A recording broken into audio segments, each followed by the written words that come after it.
Shalom Bapak Ibu dimanapun berada. Dan saya percaya kabarnya Bapak Ibu sangat luar biasa. Dan kembali kita mau sharing mengenai firman Tuhan. eh, Sangat sederhana dan tidak terlalu berteologi yang hebat-hebat, karena kita ini orang yang biasa saja. Dan oleh sebab itu mari Bapak Ibu kita buka Alkitab kita. Kita baca di Amsal 31 ayat 6, dikatakan, "Berikanlah minuman keras itu kepada orang yang akan binasa, dan anggur itu kepada yang susah hati." Bapak Ibu, ini firman memang begitu keras Bapak Ibu. Begitu keras bagi kita. Karena saya temukan ada dua hal Bapak Ibu di dalam firman Tuhan ini. Yang pertama dikatakan, berikanlah minuman keras itu kepada orang yang akan binasa. Dan yang kedua, berikan anggur kepada yang susah hati. Dan kalau saya boleh jabarkan mengenai firman Tuhan ini, yang artinya berikan berupa teguran keras kepada orang yang akan binasa. Bapak Ibu, terkadang kita lihat Bapak Ibu banyak orang yang Tuhan tegur Bapak Ibu dengan suatu kejadian masalah, sakit penyakit Bapak Ibu.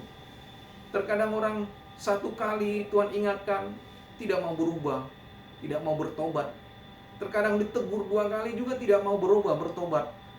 Dan jangan sampai 3 kali Bapak Ibu. Saya teringat dengan lagu dunia Bapak Ibu, dikatakan seperti ini.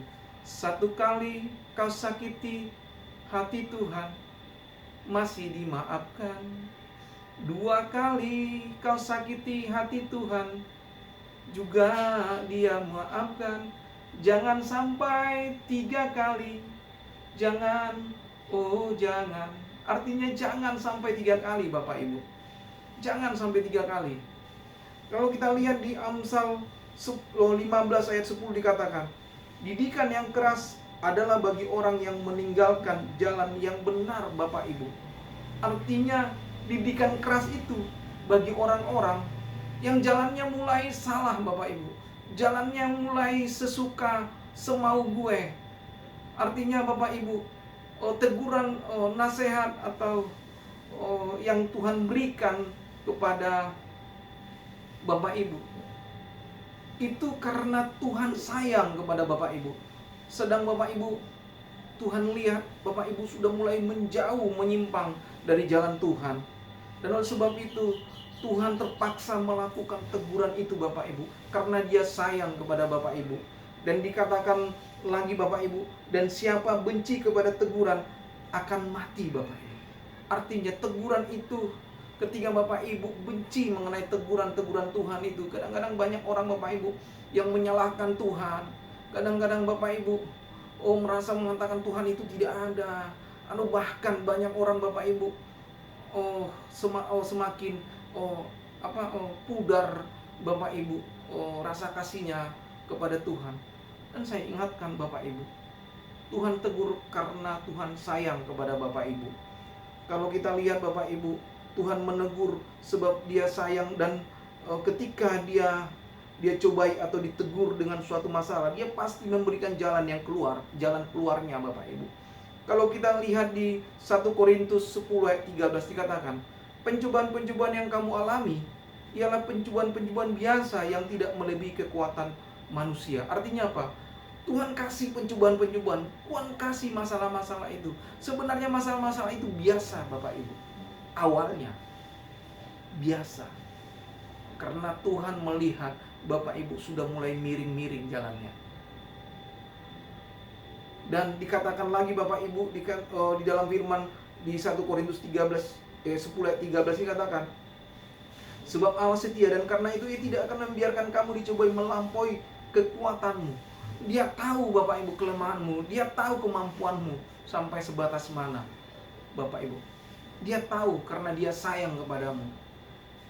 Dan pada waktu kamu dicobai, Ia akan memberikan kepadamu jalan keluar sehingga kamu dapat menanggungnya. Artinya apa? Dia cari jalan keluar Bapak Ibu. Selalu Dia cari. Selalu ada jalan keluar yang Dia ambilnya. Tapi ingat, jangan sampai 3 kali. Jangan sampai 3 kali engkau dukakan Tuhan. Tuhan menegur sebab Dia sayang kepada Bapak Ibu. Yang kedua, kita lihat di poin ini Tuhan dikatakan berikan firman berupa nasihat kepada yang muda sakit hati. Bapak Ibu, di sini kalau kita lihat banyak orang meninggalkan gereja hanya karena ditegur sakit hati, Bapak Ibu. Ditegur gembala sakit hati. Ditegur hamba-hamba Tuhan sakit hati meninggalkan gereja, Bapak Ibu. Sehingga sering seperti seorang musafir ke satu gereja ke gereja lain karena mengalami hal-hal itu, Bapak Ibu. Dikatakan Ayub 5 ayat 2 dikatakan, sesungguhnya orang bodoh dibunuh oleh sakit hati dan orang bebal dimatikan oleh iri hati. Artinya di sini kalau saya di poin Ayub 5 ayat 2 dikatakan sesungguhnya orang bodoh dibunuh oleh sakit hati, Bapak Ibu. Orang yang sakit hati tidak pernah damai hidupnya, selalu hidup dalam kesakitan, Bapak Ibu. Dan di mana-mana pun dia akan bawa sakit hati ini. Dan satu gereja mengalami juga seperti itu, pindah ke gereja lain mengalami seperti itu. Bapak Ibu, kalau kita lihat di Amsal 12 ayat 6 dikatakan, bodohlah yang menyatakan sakit hatinya seketika itu juga. Artinya apa? Bodoh katanya. Orang bodoh yang gampang sakit hati, Bapak Ibu. Dan dikatakan tetapi bijaklah yang mengabaikan cemooh. Artinya apa? Anggaplah suatu teguran itu nasihat untuk Bapak Ibu kembali lagi ke jalan Tuhan. Anggaplah teguran gembala itu karena dia gembala sayang kepada Bapak Ibu. Anggaplah bahwa teguran itu untuk mengingatkan Bapak Ibu ketika mungkin Bapak Ibu salah. Karena saya percaya gembala itu sayang kepada Bapak Ibu. Di Markus 9 ayat 50 dikatakan, garam memang baik, tetapi jika garam menjadi hamba, dengan apakah kamu mengasinkannya? Hendaklah kamu selalu mempunyai garam dalam dirimu dan selalu hidup berdamai yang seorang dengan yang lain. Bapak Ibu, kalau kita dilihat di sini, Bapak Ibu, dikatakan kita harus menjadi pembawa rasa dimanapun kita berada. Ketika kita Tuhan tempatkan di satu tempat, kita menjadi penyeimbang, Bapak Ibu. Penyeimbang antara yang pahit, yang manis, dan yang asin. Artinya ada karakter pemarah, lembut, keras. Kita temui sehingga kita banyak merasakan damai. Banyak orang merasakan damai ketika kita ada ditempatkan di suatu tempat itu, Bapak Ibu. Artinya Bapak Ibu, jadilah pembawa damai dimanapun Bapak Ibu berada. Bapak Ibu, Tuhan terkadang mengizinkan suatu masalah untuk mendidik anak-anaknya yang dikasihinya. Ketika kita dicobai atau ditegur dengan suatu masalah, Dia pasti memberikan jalan keluar, tetapi bagi orang yang bertobat. Itu bukan sekedar diucapkan, tetapi harus dilakukan, Bapak Ibu. Kita harus menjadi pembawa rasa dimanapun kita berada. Ketika Tuhan tempatkan di suatu tempat, kita menjadi penyeimbang antara pahit, manis, dan asin. Ada karakter pemarah, lembut, kasar. Kita temui sehingga banyak merasakan damai ketika kita ditempatkan di satu tempat. Dan Tuhan pun dimuliakan, Bapak Ibu, lewat karakter kita.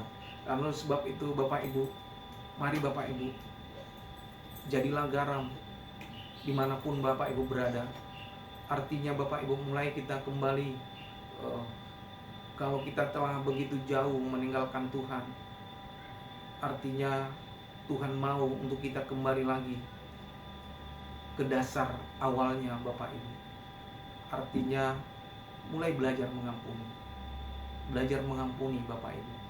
Ketika mungkin Bapak Ibu pernah diproses oleh gembala atau diproses oleh hamba-hamba Tuhan, belajar Bapak Ibu untuk mengampuni. Artinya teguran itu sebenarnya karena sayang kepada Bapak Ibu. Ketika mungkin Bapak Ibu mengalami sesuatu sakit penyakit, sesuatu musibah, Bapak Ibu, artinya itu suatu teguran bagi Tuhan. Artinya Tuhan sayang bagi kita. Kita mulai koreksi diri dan kita harus kembali kepada jalan Tuhan yang semula. Terima kasih Bapak Ibu, Ketika Bapak Ibu mendengarkan firman Tuhan ini, jangan lupa subscribe dan like, komen. Dan artinya Bapak Ibu, kita terus ada di dalam hadirat Tuhan. Dan saya percaya Bapak Ibu menghadapi yang namanya COVID-19 ini, dalam situasi seperti ini, kondisi seperti ini, ada saatnya Tuhan izinkan ini terjadi agar kita semakin dekat dengan Tuhan, semakin kita mengandalkan Tuhan, semakin kita percaya Bapak Ibu, semakin kita percaya Bapak Ibu. Dengar, tak lama lagi Tuhanku datanglah, membawa saya masuk sana. Tak lama lagi Dia akan datang Bapak Ibu. Dan oleh sebab itu ada sukacita bagi kita. Walaupun kejadian-kejadian ini Bapak Ibu mengalami bangsa kita, tapi sebagai hamba Tuhan saya katakan tetaplah sukacita.